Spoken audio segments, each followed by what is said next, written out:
बघतो काय झालं याला.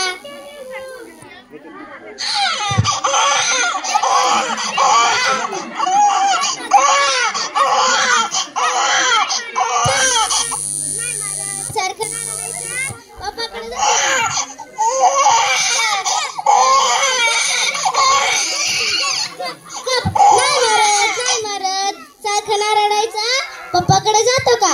पप्पाला बी गप की गप नाही मारत. अरे नाही मारत, सारखं नाही रडायचा. त्या आताच्या मांडी बसतो का पिवळी साडी आल्या. अगं बाय अगं बाय अगं बाय. आत्यानं पैसे काढलं वाटतं, आत्यानं पैसे काढलं. पिवळी साडी नेसून बघ कशी बसली या गौरीगत. मांडीवर बसला की मुर्दा वल्ल करतो. बापावर गेला बापावर. बाबी असा मेला मुर्दा असंच करतो. येते मावशी जाग्यावर बसते तच येते. मला वाटते चांगले संस्कार झाले पाहिजे. बुरगुडा झाला विठ्ठल पंत आला. विठ्ठल पंताच्या राणी रुक्मिणीला ज्ञानेश्वर रुद्रासी आला आणि ज्ञानेश्वरी ग्रंथ त्याने लिहिला. 16 वर्षी ज्ञानेश्वर माऊलीने ज्ञानेश्वर ग्रंथ लिहिला. शिवाजी महाराजांनी 16 वर्षी स्वराज्याची स्थापना केली आणि आपले 16 वर्षाची पोरं काय करतात? काळजीपूर्वक ऐका. आपली 16 वर्षाची पोरं ताकदारासाठी रातभर लोकांची वरतीत भिंगतात की नाही? आता मावशे मी कुंकू ठेवत नाही. कुंकूवाल्या गेल्या, टिकलीवाल्या आल्या आणि बाथरूमातल्या भिंती सुवासिनी झाल्या. काट टिकली चिटक्यू, काट टिकली चिटक्यू, काट टिकली चिटक्यू. आता जिच्या कपाळाला कुंकू आहे तिच्या का बघा. मला इथूनही चेहरे स्पष्ट दिसतात. जिच्या कपाळाला कुंकू आहे तिच्या का बघा. 12 वाजून गेले चेहरा फ्रेश. 12 वाजून गेले चेहरा फ्रेश टवटवीत. आणि जिच्या कपाळाला टिकली आहे तिच्या का बघा. 10 नाही वाजले की लगेच करायला लागली सगळं पारायण हिनच वाढून काढलंय. लागले 11लाच करायला. महाराज कुंकवात ताकद आहे महाराज. पूर्वीचा काळ होता विश्वास, एकामेकावरती विश्वास होता म्हातारा म्हातारीचा.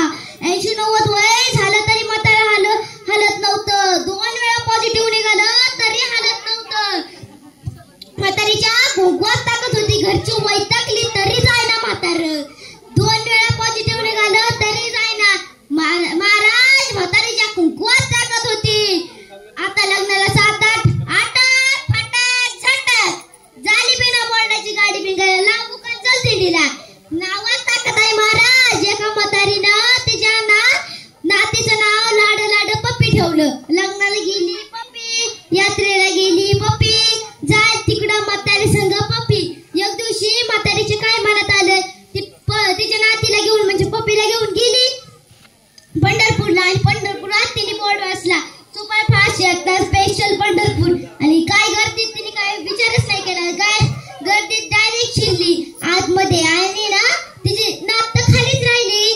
ती तिच्या रेल्वेच्या कडकडनं तिला शोधत होती. म्हातारी कंडक्टर गेली आणि म्हणायची आधी माझी पप्पी घे आणि मगच चल. आधी माझी पप्पी घे आणि मगच चल. म्हातारीनं अर्धा तास गाडी चालू नाही दिली. मग म्हातारीनं खिडकीच्या बाहेरून हात करून आतमध्ये बोलावलं.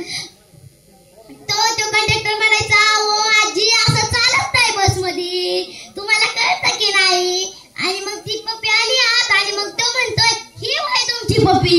म्हणून